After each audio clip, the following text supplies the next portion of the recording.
Bonjour à tous, voici donc le corrigé de la question 1. Parcourons ensemble les documents. Voici le premier document. L'ascenseur funiculaire de Strépithieu en Belgique est l'un des plus hauts au monde. Grâce à ce dispositif, les bateaux passent des canaux issus des bassins de l'Escaut vers ceux de la Meuse et inversement.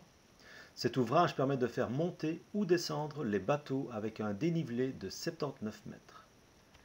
Si vous regardez le canal à droite, il est bien situé plus haut que le canal de gauche.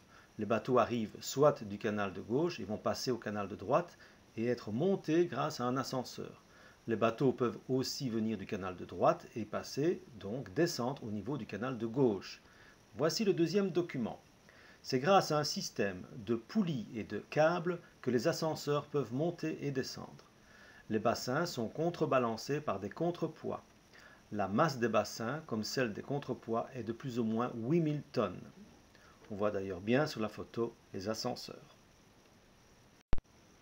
Voici le document 3. On peut observer que la poulie qui est représentée en rouge tourne vers la droite en A et en B, ce qui signifie que le bateau en A va donc descendre dans son ascenseur, tandis qu'en B, il va monter. On se demande ensuite quel est le rôle du contrepoids.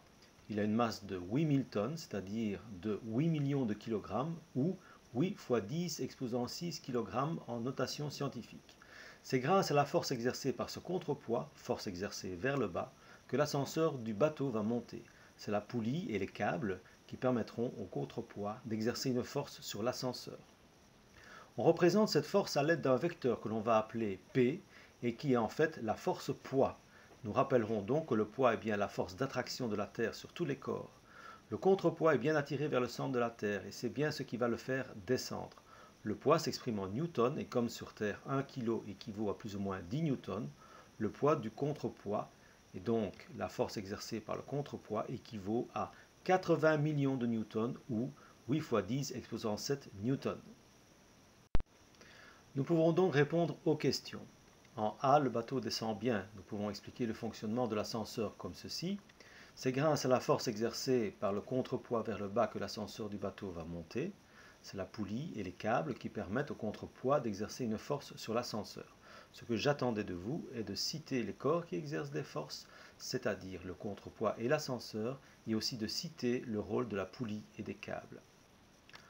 En haut à droite, la représentation de la force exercée par le contrepoids avec un vecteur correctement dessiné, c'est-à-dire avec les caractéristiques correctes, la droite d'action ou direction verticale, le sens vers le bas, un point d'application sur le contrepoids, appelé C ici, une certaine longueur représentant l'intensité de la force.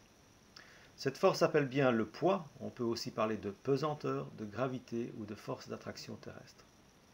C'est donc bien la Terre qui exerce une force sur le contrepoids vers le bas. Et enfin, comme indiqué auparavant, la valeur de la force, ou plus précisément du poids, est de 8 fois 10 exposant 7 newtons. Voilà, cette vidéo est terminée. À très bientôt pour une nouvelle question de C1D.